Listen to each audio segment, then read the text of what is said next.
Innal hamdalillah nahmaduhu wa nasta'inuhu wa nastaghfiruhu wa na'udzu billahi min syururi anfusina wa min sayyiati a'malina. May yahdihillahu fala mudhillalah wa may yudlil fala hadiyalah. Qala Allah Ta'ala fil Qur'anil Karim, a'udzu billahi minasyaitonir rajim. Wakhfid lahuma janahadz dzulli minar rahmati wa qur rabbirhamhuma kama rabbayani shaghira. Ayah bunda yang sama-sama mengharapkan rahmat dan hidayahnya Allah. Alhamdulillah pada hari ini kita selalu memanjatkan puji syukur kehadirat Allah Subhanahu wa taala yang telah melimpahkan begitu banyak karunia-Nya kepada kita, khususnya kita saat ini sebagai orang tua, di mana amanah atau ladang amal soleh yang sangat begitu luas di dalam mendidik putra-putri kita. Yang kedua, sholawat serta salam semoga terlimpah curah kepada junjungan Nabi besar Muhammad SAW beserta keluarga dan sahabat-sahabatnya. Mereka adalah para tokoh pendidikan yang terkadang kita melupakan. Karena Rasulullah adalah uswatun hasanah, maka desain pendidikan harusnya kita mengacu kepada bagaimana keluarga para nabi dan para rasul. Ayah bunda rahimakumullah, aman taujih pada Ramadan kita kali ini sangat nyambung dengan apa yang telah disampaikan oleh para asatid mulai dari 1 Ramadan sampai 11-12 Ramadan ini ya. Untuk tema kita kali ini adalah istiqomah mendidik di tengah tantangan zaman. Masya Allah ya bunda, bahwasanya kita selaku ayah dan bunda itu diberikan amanah oleh Allah berupa amanah yang sangat besar. Dan ketika amanah yang sangat besar itu mampu kita lakukan, maka yakinlah ya bunda, di dalamnya menjadikan ladang pahala bagi kita semuanya. Kita teringat zaman saat ini, apalagi dunia yang begitu menjadikan tantangan untuk kita, baik tantangan internal di dalam diri keluarga kita sendiri, ataupun tantangan eksternal, lingkungan, ya, daerah ataupun negara dan dunia saat ini. Yang kabar-kabarnya adalah mungkin ya prediksi apakah akan terjadi perang dan sebagainya, wallahu a'lam bishawab. Tapi ayah bunda perlu diketahui bahwasanya tantangan di dalam mendidik anak itu sudah ada sejak zaman Nabi yang pertama, yaitu dimulai dari Nabi Adam alaihissalam mempunyai putra-putri yang kembar, itu punya tantangan tersendiri. Lalu Nabiullah Ibrahim Nabi Nuh alaihissalam, tantangan di dalam mendidik putra-putrinya. Dan juga Nabi Lut, tantangan dengan keluarganya. Nabi Ibrahim alaihissalam, tantangan mendidik putra-putranya. Dan tidak lepas pula ayah bunda, tantangan Nabi Ishak, Nabi Yakub, Nabi Yusuf, Nabi Ayub, Nabi Syuaib, Nabi Dawud, Nabi Sulaiman. Mereka adalah para nabi yang hidup dengan zamannya, dan tentunya zaman tersebut punya tantangan tersendiri. Termasuk pada Nabi Daud, Nabi Zakaria, dan Nabi terakhir kita, Nabi Muhammad SAW. Dan tidak lepas pula tantangan di dalam mendidik putra-putrinya untuk kalangan sahabat, para tabi'in, dan termasuk kita ya bunda. Tapi yakinlah, dalam setiap zaman itu punya tantangannya masing-masing, dan Allah memberikan ladangnya itu sesuai dengan kemampuan kita. Maka ayah bunda, walaupun hidup kita di zaman saat ini yang begitu berkembang sekali ya ayah bunda, tapi yakinlah bahwasanya Allah memilihkan kita sebagai seorang ayah. Dengan Allah berikan kemampuan, ini khususnya para ayah ya. Para ayah-ayah percayalah Allah dan percaya diri, karena Allah tidak mungkin memberikan beban kepada kita selaku desainer pendidikan, penanggung jawab pendidikan, manakala Allah tidak berikan tidak berikan kemampuan untuk mengamalkannya, untuk mendidiknya. Maka kita belajar dari kisahnya Luqmanul Hakim, yang diantara para mufassir ada yang menyatakan Luqmanul Hakim itu hidup pada zaman Nabi Daud ataupun Nabi Ayub, wallahu a'lam bishawab. Tapi kalau kita mendengar di dalam surat Luqman ayat 13, dan ingatlah ketika Luqman berkata kepada anaknya, ketika dia memberikan pelajaran kepadanya, wahai anakku, janganlah engkau mempersekutukan Allah. Ini adalah pendidikan utama bagi seorang ayah kepada anak, adalah pendidikan tauhid, gitu ya bunda. Dan ketika memberikan pendidikan tauhid itu langsung ayah bunda, tidak melalui guru gitu ya, tidak melalui orang, tapi tanggung jawab seorang ayah itu mendidik tauhid secara langsung kepada anaknya. Maka contoh yang paling jelas peran ayah adalah sebagai guru dalam Al-Quran. Yang berikutnya adalah di dalam surat Luqman ayat 17, bahwa selain Luqmanul Hakim mendidik secara ketauhidan, maka di ayat yang ke-17 bunyinya adalah, wahai anakku, dirikanlah sholat. Ya, suruhlah manusia berbuat ma'ruf dan cegahlah dari yang mungkar. Selain ayah mengajarkan pendidikan, maka mengajarkan tata cara beribadah juga ini ayah bunda. Khususnya para ayah ini. Maka yakinlah ayah-ayah, di tengah zaman yang berkembang sangat pesat ini, maka ketauhidan ayah dan bunda itu harus dilipat gandakan juga.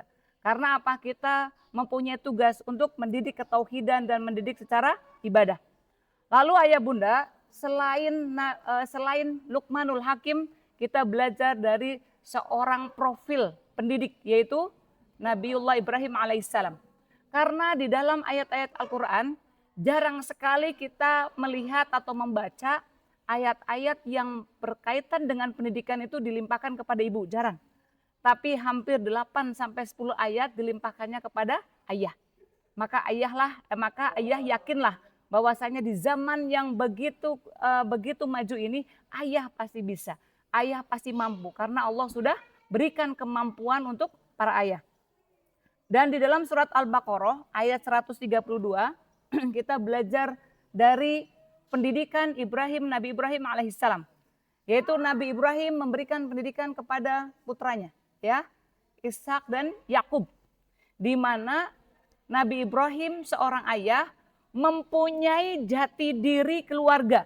Ini yang ingin saya tekankan ayah bunda, bahwa kita mendidik anak tidak hanya anak itu soleh dan mempunyai akhlak yang baik. Karena ayah bunda, soleh atau anak yang soleh itu tidak hanya sebatas akan akhlaknya baik saja. Tapi kalau kita melihat bagaimana pendidikan Nabiullah Ibrahim alaihissalam kepada Ismail, Ishak, kepada Yakub adalah pendidikan yang melahirkan anak yang soleh, yaitu anak yang punya jati diri terhadap keluarga. Kalau kita belajar Nabi Ibrahim adalah keluarga yang pondasi tauhidnya kuat, maka turunannya begitu Ishak, begitu Yakub itu adalah keluarga-keluarga yang pondasi tauhidnya kuat. Itu ya. Jadi penting sekali untuk para ayah bagaimana mendidik anak kita tidak hanya sekedar soleh secara akhlak saja, tapi bagaimana anak-anak kita diajak soleh untuk berkarya, untuk melanjutkan jati diri keluarga. Kalau kita adalah keluarga burung, ya, maka tidak mungkin ayah burung mengajarkan berenang kepada anaknya. Pasti ayah burung atau induk burung itu mengajarkan kepada anaknya bagaimana dia bangga bahwasanya dia adalah menjadi anak seekor burung. Dan ayah mengajarkan bagaimana dia bisa terbang setinggi mungkin gitu ya dengan gagahnya. Begitupun seekor elang. Maka saat dia mempunyai anak, ayah elang itu ingin menjadikan anaknya lebih gagah dari ayahnya di dalam kemampuan menguasai alam, gitu ya. Begitupun ayah singa, ayah harimau, gitu ya. Ketika mereka mempunyai anak, maka jati diri keluarganya itu harus muncul. Maka ayah bunda, ini yang jarang kita transfer ideologi keluarga terhadap anak-anak kita. Saat ini banyak anak-anak yang berpikir bahwa aku punya cita-cita tersendiri, aku punya bakat tersendiri, ayah ibu nggak usah ikut campur. Hati-hati ayah bunda, boleh anak-anak kita punya bakat minat yang berbeda dengan kita. Tapi kalau kita seorang ayah, seorang ibu sudah mentransfer ideologi keluarga, sudah mentransfer jati diri keluarga, maka jadi apapun anak kita nanti, maka tentunya akan meneruskan ideologi ayah bundanya. Meneruskan ideologi perjuangan untuk agamanya. Misal ayah bunda, kita mempunyai anak 3 atau 4 dengan potensinya masing-masing. Ada yang suka di bidang IT gitu ya ayah bunda, ada yang suka di bidang pendidikan, ada yang suka di bidang ekonomi. Tapi manakala seorang ayah sudah mengokohkan pondasi jati diri keluarganya, tentunya anak akan berkembang potensi IT-nya, maka IT tersebut dimanfaatkan, dimaksimalkan untuk menjadikan penerus ideologi ayah bundanya. Begitu anak kita yang mereka ahli di dalam ekonomi, bisnis, maka ekonomi bisnisnya akan mereka hibahkan, akan mereka perjuangkan untuk meneruskan ideologi ayah bundanya. Jangan sampai ayah bunda kita begitu melepas potensi anak, tapi kita tidak mewadahinya, tidak membungkusnya untuk memperjuangkan ideologi-ideologi keluarga, terutama kita selaku keluarga muslim, maka mempunyai kewajiban untuk memuliakan agama Allah. Maka yakinlah mulai dari sekarang ayah bunda, di tengah zaman yang luar biasa, begitu para orang tua merasa khawatir, gitu ya. Tapi kekhawatiran itu wajar. Manakala kita khawatir berarti kita mempunyai harapan yang besar kepada Allah. Harapannya adalah insya Allah, Allah pun memberikan kekuatan, memberikan kemampuan untuk para ayah dan bunda di dalam mendidik putra putrinya, khususnya zaman sekarang, jangan lepaskan dari jati diri keluarga. Itu yang pertama. Jangan lepaskan dari jati diri keluarga. Maka sangat penting bagi para ayah, bagi para ibu, untuk membuat visi misi keluarga. Keluarga kita tuh visinya apa? Contoh ayah bunda, visi keluarga itu seperti keluarga Nabiullah Ibrahim, keturunan Abdul Muthalib, keturunan Quraisy. Maka keluarga pedagang. Nah ini. Maka mulai dari Abdul Muthalib, mulai dari Abdullah, mulai dari Abu Thalib, mulai dari Nabi Muhammad SAW, itu turunannya adalah para pedagang. Gitu. Dan pedagang ini bermuara kepada memuliakan agama. Itu salah satu contoh ayah bunda. Atau kita ambil contohnya, bagaimana visinya keluarga Abu Bakar As-Siddiq, di mana ayahnya mempunyai jati diri, gitu ya, dengan keleluasaan Abu Bakar saat itu, maka menjadikan anak-anaknya itu seperti Abu Bakar, begitu refleksnya di dalam perjuangan memuliakan agama dengan hartanya, gitu ya. Abu Bakar, Aisyah, lalu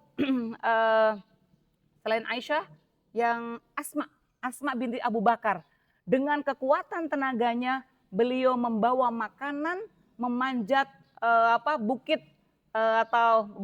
atau gua gitu ya, di mana saat itu Rasulullah melakukan perjalanan hijrah ke Madinah, yaitu Gua Thur, dalam kondisi hamil. Karena apa? Ayahnya Abu Bakar itu orang yang dermawan dalam kondisi apapun, maka terlahir putra-putranya adalah dermawan dalam kondisi apapun. Begitupun jati dirinya Umar bin Khattab, keluarga Umar bin Khattab. Anaknya dengan keberanian, dengan dengan jati dirinya Umar yang tegas, yang wibawa. Maka Abdullah bin Umar jati dirinya menurunkan dari ayahnya, yaitu Umar bin Khattab. Ketegasan, ya, kedalaman ilmunya. Maka yuk kita menjadi pelajaran untuk kita semuanya. Kita itu keluarga yang jati dirinya apa? Kalau di negara Indonesia ada Gen Halilintar ya. Anak-anaknya itu sudah tahu karena visi keluarganya adalah Gen Halilintar, punya visi bahwa bagaimana anak berkembang di dunia modern seperti ini, maka ruhnya itu selalu ada.